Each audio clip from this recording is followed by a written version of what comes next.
ही राष्ट्रीय स्थायी विकास संस्था NISD गेल्या 34 वर्षापासून संगमनेर तालुका आणि जुन्नर तालुक्यामध्ये काम करते. काम करत असताना महिला सक्षमीकरण असेल, त्यानंतर आरोग्यविषयक असेल, मुलांच्या शैक्षणिक विषयक असेल, अतिशय चांगल्या प्रकारे सामाजिक काम करत असताना या अजिम प्रेमजी फाउंडेशन हा प्रकल्प गेल्या 1.5 वर्षापासून या गावामध्ये काम करतोय.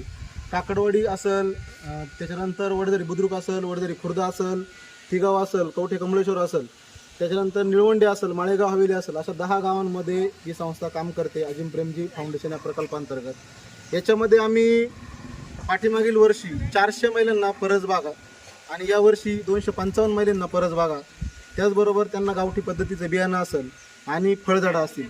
आता या संस्थेच्या माध्यमातून 8 प्रकारचे फळझाडं आम्ही या ठिकाणी वाटप करतोय.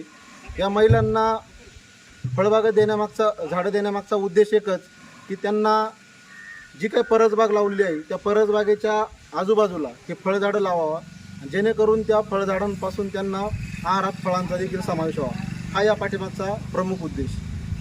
त्याबरोबर आम्ही परसबाग देत असताना जे आपल्या अकोले तालुक्यातील कोंबाळणे गावच्या राईबाई पोपेरे असतील, बीजमाता राईबाई पोपेरे यांच्याकडून आम्ही गावठी पद्धतीचे 15 बियाणं या ठिकाणी महिलांना मोफत वाटप केले आणि त्यांना त्या बियाणांना सेंद्रिय पद्धतीने कशी तो भाजीपाला पिकवायचा याच्यासाठी आम्ही सेंद्रिय औषधे तयार करण्याचं प्रशिक्षण अतिशय चांगल्या प्रकारे महिलांना समजावून सांगितले आणि सर्व महिला या प्रशिक्षणाचा फायदा करून त्या परसबागेमध्ये स्वतः सेंद्रिय पद्धतीचा भाजीपाला पिकवतात.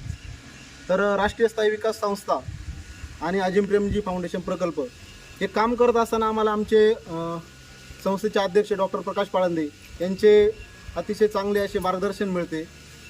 त्यानंतर या प्रकल्पाच्या माध्यमातून आम्ही या गावामध्ये या 10 गावांमध्ये जवळजवळ 200 शेळ्यांचे वाटप केले आहे.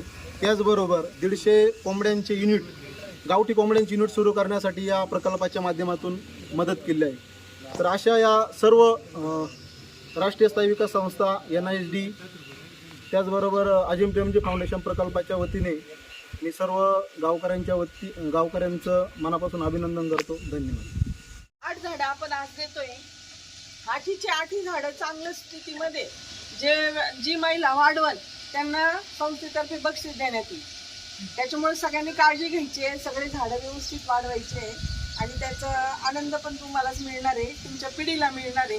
त्याच्यामुळं हे खूप मोठं सामाजिक काम आहे. त्याच्यामुळे तुम्ही व्यवस्थित पद्धतीने करायला अशी माझी अपेक्षा आहे.